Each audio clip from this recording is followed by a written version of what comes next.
Felix started pacing back and forth, running his hand through his hair. These people have a serious problem on their hands. What did you think you were going to do? Jerry shrugged. Improvise. Improvise, Felix said. You're going to improvise an exorcism. Sure, people do it all the time. Felix shook his head. No, Jerry, people don't do it all the time. Are you going to help me or what? Felix stopped pacing and appeared to think it over. After a long pause, he said, not, and turned to leave the room. Jerry reached out and grabbed his arm. Felix, come on, don't leave me like this. Felix looked at him with a marked lack of enthusiasm. Jerry didn't mind. He got that look from women all the time when he cruised the bars. At least until he started working on them. That was the reason most guys went home alone. They didn't work hard enough. Jerry may have had his faults, but laziness wasn't one of them. And those who knew him would admit he was a pretty good charmer. Case in point. Let's just get this done, Felix said. Jerry and Felix stood in front of the closet door. So we'll do the exorcism with the door closed, Jerry said. Then we'll check things out, carefully. And if we have to, we'll do it again. Felix shook his head. Whatever. Jerry started doing stretches, rolling the stiffness out of his shoulders, tilting his head from side to side until his neck cracked. When he was done, he slapped his hands together and said, okay, let's do this thing. He reached into his jacket pocket and took out a book. Felix glanced at it, then did a double take. He'd expected to see a small leather-bound volume, the kind with onion skin pages and tiny red printing. The book in Jerry's hands was much thinner, with a familiar bright yellow cover and diagonal black stripes. And the words, sweet fuck, Jerry, you brought a Cliff Notes version of the Bible? Yeah, so? Why didn't you bring a real Bible? Well, I don't have one. Everyone has a Bible. Well, I don't. But you had the Cliff Notes lying around. Well, I bought it. Why didn't you buy a real Bible? Cliff Notes was cheaper. Oh, Christ. Ah, Jerry said, speaking of Christ, did you know? And he started flipping pages. Felix reached out and slapped the book out of his hands. Take it easy, Jerry said, reaching down to pick it up. This book is everything we need. There's a whole section on exorcisms. The Cliff Notes. Felix raised his hands like he wanted to throttle Jerry, then let them flop back at his sides. It's probably going to make things worse. Hey, Jerry said, Cliff Notes saved my life in high school, and they're going to save June Page's life today. Jessica. What? The possessed girl, the one you're going to save, her name is Jessica. Right. Felix sighed. Cliff Notes. The book doesn't matter, Jerry said. It's still the Bible, even if it's printed on grocery bags. It's the words that count. Felix turned to face the closet door. I guess we'll find out, won't we? Jerry flipped a few pages to a section titled The Rite of Exorcism.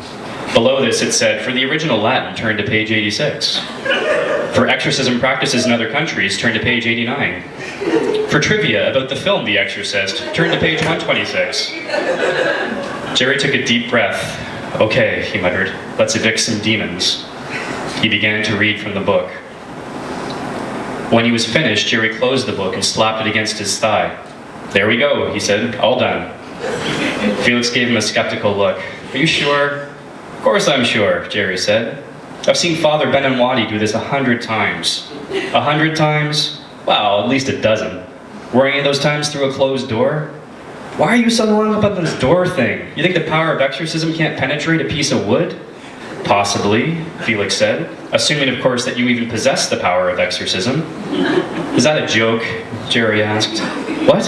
Possess the power of exorcism? Were you making a pun? No, I just think it takes more than reading from a book to expel a possessor. I keep telling you, Felix, it's all about belief. It's belief that lets a possessor in, and it's belief that kicks them out. Save me the lesson, Jer. I just want to know if this particular possessor is gone. Jerry stepped forward and pulled the chair away from the closet door. Let's find out. Jerry said, after you. Felix looked at him. After me what? Jerry gestured. Open the door. You open the door, you're the exorcist. Yes, and you're my assistant, so assist me by opening the door. Well, what are you afraid of? Felix said. Afraid? Jerry said. I'm not afraid of anything. Then why don't you open the door? You want me to open the door? Fine, I'll open the damn door. Jerry reached out and turned the knob, but before he could pull it open, the door came flying out toward him. It happened so fast he didn't have time to react. and the edge of the door clipped his shoulder and sent him spinning to the ground. The door struck the wall and rebounded back. It would have closed again, but a long, slim arm snaked out and stopped it.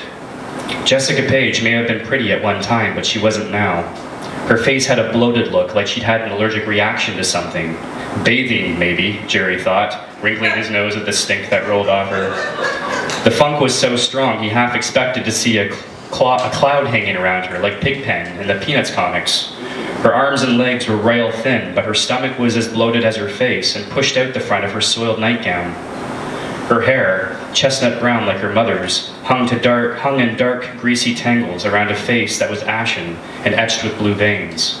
Her mouth hung open, lips dry and cracked. A glistening strand of saliva dangling off the edge of her stubby chin. Her eyes were half-lidded and filmed over as if with cataracts. Felix stared, looking as slack and expressionless as the girl standing before him. Jerry yelled, "Close the fucking door!" Felix came out of his daze and reached for the door, managed to grab the edge of it, and then Jessica Page's arm snapped out and delivered an open-handed blow to his chest that sent him flying backward across the room. He struck the far wall and crumpled to the floor. 2 feet to the left and he would have gone through the window. Jerry muttered, "Fuck me," and Jessica's head snapped around with a loud cracking sound. She took a stiff step toward him, and her leg made the same brutal bone-snapping crack. Jerry reached into his jacket pocket and took out the Cliff Notes Bible. He started to open it, then said, "Oh, hell," and whipped it overhand. The book struck Jessica square in the face. It might have been a gust of fresh summer wind for all the effect it had. She continued to advance on him, making those jerking, stomping steps like a marionette controlled by a puppeteer with a heavy hand. Every movement punctuated by that sharp cracking sound, as if the entity's presence in the girl's body was an affront to her entire physiology. When she reached Jerry, she crouched down, her knees popping like rifle shots, and raised a hand in front of his face. Her fingers flexed, knuckles crackling, and Jerry thought she meant to gouge out his eyes. That might have been the original plan, but Jessica, or the thing controlling her body, sensed movement and turned her head and looked off across the room. Jerry hesitated, then turned his own head and followed the direction of her gaze. She was looking at the ensuite.